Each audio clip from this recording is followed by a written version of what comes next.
So this was sent to us, asking if we would like to review it, and we said, sure, why not? This is a JUNCTEK JDS8080 arbitrary waveform signal generator. It has a lot of different features on it, which is pretty cool.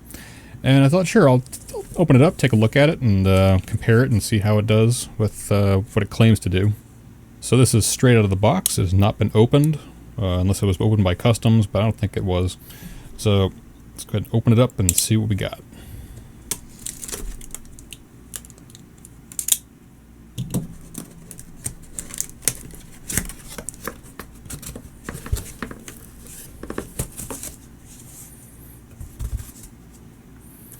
Okay, we've got our USB cable, manual, so I'll take a look at that. A BNC to BNC connector, and 2 sets of BNC to alligator clip leads, as well as a standard power plug. This right here is the device itself.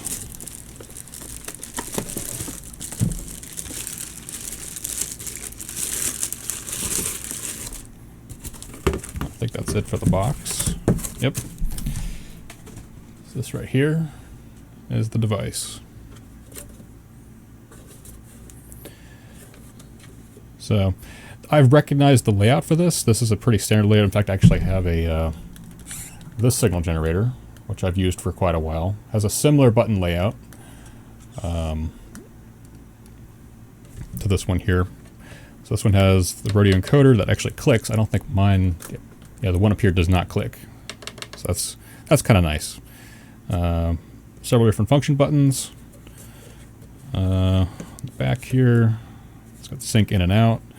TTL, USB, DC power plug. I guess this could run on just 5 volts, but it has a power supply built into it as well, with a on-off toggle switch.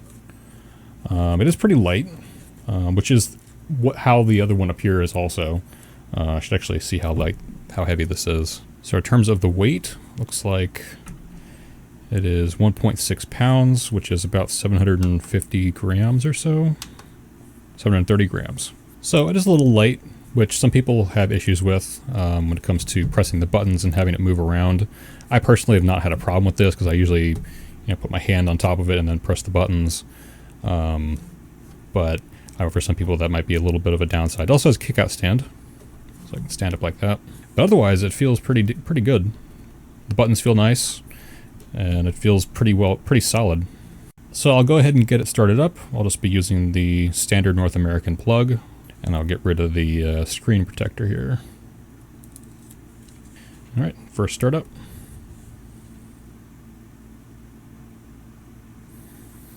Okay, it's asking for English or Chinese. Let's say English.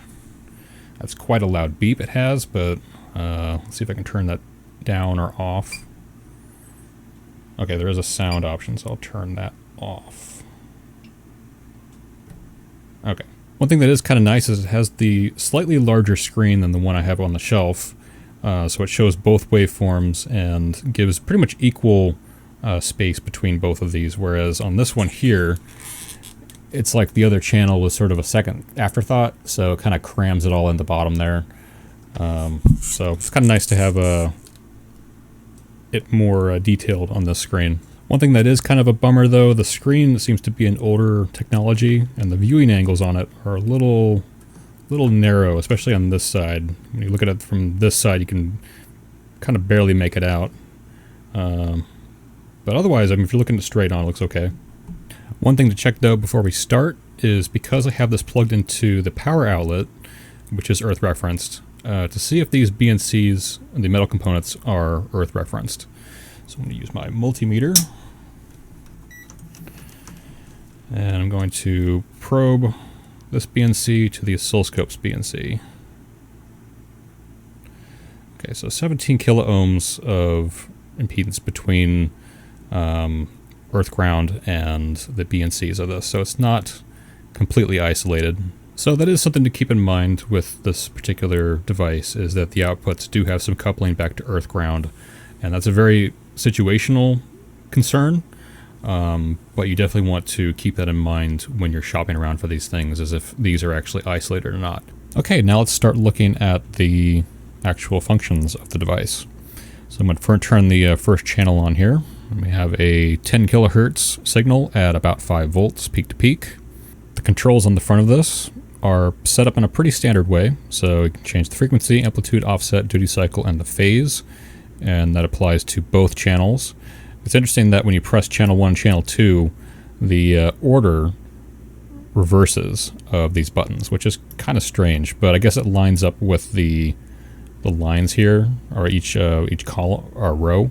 But it can change the frequency, just press frequency, and then it can change the value here with the rotary encoder.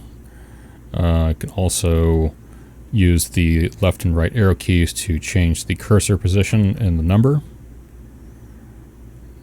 Looks like I can... Okay, so it hides the digits to the left of here if they're not applicable. So I can go over here and set like 1 megahertz, for example. One thing that's kind of cool, though, that my other generator doesn't have is this has a keypad. So you can use these number keys to enter in values. So if I have frequency enabled, I can click Nbox and then type in a number, 1, 2, 3, 4, 5, 6, and then press OK. And it will enter that value in. And the frequency looks pretty accurate. The oscilloscope is truncating it, but I have it also hooked up to this counter up here. And it also agrees that it's right on the money with the frequency. As for the sine wave itself, it looks pretty good. I don't see any real distortion with the signal as it is now. It's fluttering a little bit just because this room is not the cleanest room when it comes to interference, but the wave itself looks fine. And there are several different built-in waveforms, so I can click on the wave button here. And from here, I think I can just turn this, yeah, so I can turn the rotary encoder and it will cycle between the built-in waveforms. So triangle wave, which is also a ramp if you change the duty cycle. So I can go to, if I select this, and then go to duty cycle, I can change this and have an actual ramp up and down. So is the CMOS, that's probably the one I would use the most personally. I'm more of a digital person, so having a built-in CMOS waveform would be probably the most useful for me, along with pulse. But there's DC, there's half wave, full wave rectification, ladders, some exponential rise, noise, synchronization, and there's other ones you can, looks like you can add in yourself. But the ones in here, I mean, these are for what you would do with like examining filters and stuff. These look really good for what you would be doing with that. So let's take a look at some of the characteristics we can set. So I'm going to go to amplitude. I'm just going to crank the amplitude up as high as I can go, which in this case is 25 volts, it looks like. And the scope agrees that it's 25 volts. And if I set it too low, it probably is going to be really noisy just because the room I'm in is pretty noisy.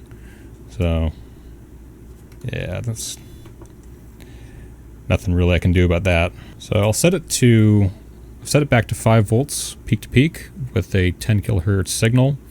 And let's check out to see what the distortion is like. Right now the sine wave looks fine. Let's crank up the frequency and see what's going on. So I'm going to start off, I'm just going to enter in 1 megahertz. So by clicking the inbox here, I can just type 1.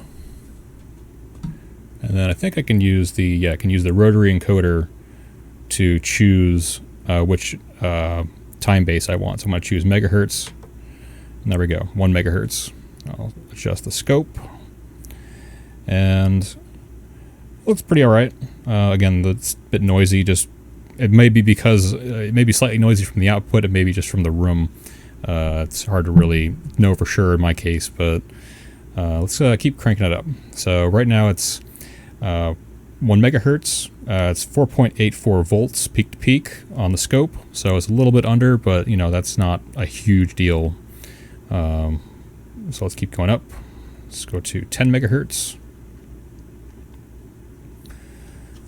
So sorry, that's 11 megahertz. Trying 10 megahertz. So it's 10 megahertz. Again, voltage close enough. Let's go to 20 megahertz. So the voltage has risen up a little bit. 5.4 volts peak to peak. Sine wave still looks good. So let's go to 40 megahertz. The peak to peak voltage has gone up again, so it's 6.7 volts. The sine wave still looks okay. Maybe a little bit of distortion right at the top, but it's hard to really tell. Let's go up even higher. So it's starting to attenuate with the 80 megahertz range. It's actually, it reduced the amplitude to 3.6 volts peak to peak. So let's go back down to 60 and set the amplitude back to 5 volts. Yeah. So there's probably hard limits in here. So when it reaches a certain frequency range, it's going to automatically back down the amplitude of the signal, which for these kind of for these kinds of generators, that's not uncommon. As for the sine wave, this is at 40 megahertz. I'm sorry, 60 megahertz, and it looks decent. I don't really see a major distortion in the wave. Let's go back to 80, just to see. So that's maybe 80 megahertz. Let me zoom that in a bit. And it's right at the edge of what my oscilloscope's able to handle, but it may be a little bit of distortion right at the top and bottom, but I don't see anything, enormous that would be a deal breaker. So I'm going to set it back to what it was at by default. So I'm going to go to frequency, press the inbox, and then just do 10. Actually, I'm not sure where the 0 is. Let's go 1 through 9. Oh, there's 0 right there. Okay, so you hit 0 for there. So 10 kilohertz. There we go. So that's what it was before. Now let's check out the other waveforms, particularly the square wave. So let's go to wave, square wave. Let's take a look at this. So I'm going to turn off high resolution mode. So yeah, that's noise coming in from just the room that I'm in. And there's a bit of ringing at the top, which is not uncommon again. See if there's some ringing at the bottom.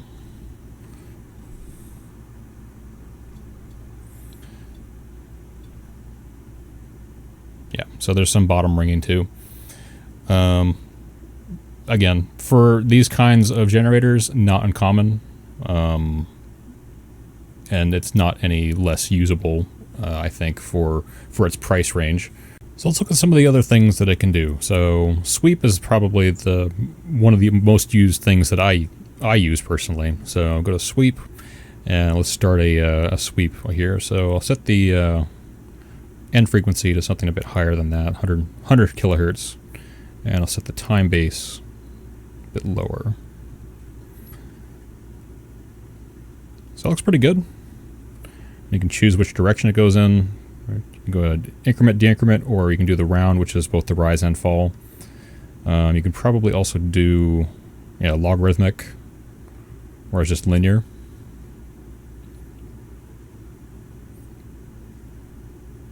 So that all seems perfectly usable. One thing that is pretty neat that I personally don't know very much about is the modulation. So you have things for like radio, so you have amplitude modulation, frequency modulation, and as far as I'm aware of these, again, I don't really know. I'm more of a digital person, but these look pretty neat and useful for radio, and if you're like building a radio or an amplifier of some kind. But one function that I find myself using all the time, and I'm happy to say is also inside of this, is the frequency counter. So if I go to measure, right here I have the measurement, and I attached it to the input of the EXT input for this. Right now it's being fed off of another function generator, which is currently off, so I'll turn it on right now. Now it's on, and it's putting out a 10 kilohertz signal. see that the data that it shows you is very, very nice. I like the layout of it, and I like how you can set the gate, which I use a lot also. So I'll set the counter frequency, or the frequency, a lot higher. So let's set it to, so I'll go ahead and turn on the function generator. It's set to 10 megahertz. You can see it populates and fills in a result that's pretty close. If I set the gate higher, it might be more accurate. Yeah, so it's only a few hertz off the output. But I like the layout. I like the boxes that it shows the data in, and I just like visually how it looks. And again, I use this function all the time in the projects that I work in. One other function it has that's pretty cool is the voltage controlled oscillator. So if I click on there, right now I have sort of a mess of wires trying to hook this up in a way that I can show everything, but what I'll do is I'll turn it on. And right now I'm having a voltage source fed in from another piece of equipment. So right now it's going to put out a... Actually, I think I need to turn the channel on first. Yeah, there we go. Turn the channel on, go to VCO, and then press on. There we go. So it's putting out a 1.54 kilohertz signal. Right now we want to calibrate it though, because right now the signal it's supposed to be getting is about 0 volts. So press this button a few times and then click measure, and that will calibrate the low value for voltage. So right now it's recalibrated, so now it's putting out the lowest frequency of 1 kilohertz. So now if I go up to the voltage source and start turning up the voltage, you'll see the frequency increase relative to the amount of voltage that's being fed in from the voltage source. So right now I'm feeding in 5 volts, and it's putting out a 10 kilohertz signal. I put in a 2 hertz, or a 2 volt signal, and it's putting about 4.8 kilohertz, excuse me. So this could be really nice if you're like testing a circuit out and you need to wire up a voltage controlled oscillator, but you don't really, you may not even need it. You can use this instead and use this as your voltage controlled oscillator to test your circuit. And that's pretty neat, I think. Looks like the device also has a keypad lock. So if you hold down the left arrow key, it'll beep and then it'll lock the control panel. And then you press and hold the right arrow key, it unlocks, and then you can adjust things again normally. And because I don't want this video to go on forever, I'll wrap it up by showing off the app that you can download for this as well. So I'm using my iPad for this because I'm recording this with my iPhone. But I've tried this on the iPhone too, and it works exactly the same. So on your mobile device, there's also an Android app as well. You go to search, and then I have the device here that it connects to, and now I can use the iPad or the phone as the controller. So I can turn on and off the output using this. I can change other things. I can enable the sample mode or measurement. I can change the sweep. The only thing I would say is that the Chinese characters in here, I don't think you can, the words, I don't think you can change this. And unfortunately, I can't read Chinese, and I don't know what this means. And some of these buttons here are in Chinese. I think this is probably start and stop, maybe? Yeah, it looks like it. Yeah, because it's running now. I mean, the app seems to work fine, but some of these things, I'm not really sure what they mean, just because I can't read Chinese. I'm sorry. So there's also some looks like some font stuff going on. That's these two words here are sort of intersecting each other. But this is kind of cool, for being able to, if you're working with a circuit and you just want to make a change real quick, but your device is up on a shelf or something, you can just use your mobile device to change the signal. I like the idea and concept. I'm not sure how much I would actually use it, but it's a neat thing you can do. And one last thing before I go is I'm going to take this thing apart real quick and see what's inside. I'm pretty sure I know what's inside already. It's probably just going to be a switch mode power supply feeding 5 volts into a custom board, probably an ASIC. Maybe I'm wrong. I don't know. Let's find out.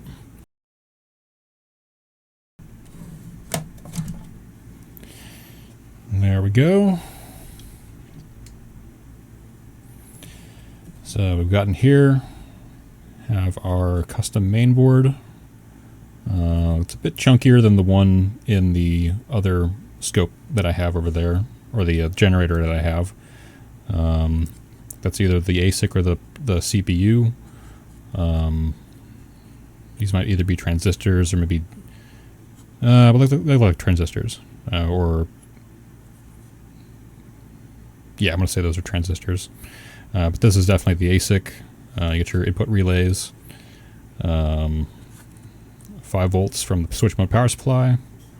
The switch mode power supply looks very basic. If anything, it probably use a bit more noise protection, I would say, or shielding. But alternatively, if you want, though, because this is only feeding to 5 volts, you could just use the power jack on the back and not use this at all. And that would, if you're having some noise problems, just don't use this supply. Just use a 5 volt supply and bypass the whole thing. Oh, there's your Bluetooth right over there. You got the little antenna. So, yeah, not too bad. So I'll wrap it up by just asking and answering the question: would I recommend someone buy this? Yeah, I think so. If you are learning electronics, or you just need a basic function generator with some extra features in it, this is great. I would probably have bought this instead of the one that I have up there, just for the extra features like the VCO and the larger screen and all that. Is it going to help you in a lab environment, or you need something that's super accurate or can run really fast without many major distortion problems? Of course not. That's not going to be, in this price range, you're never going to find anything like that. Why are you even watching this video? You should be talking to like a vendor. Then you shouldn't be looking on eBay for, you know, a high-end function generator. But you know, for what it is, I'm impressed by it. I like it. It does have some things I think could be improved, but its foundation I think is pretty good. And yeah, I like it.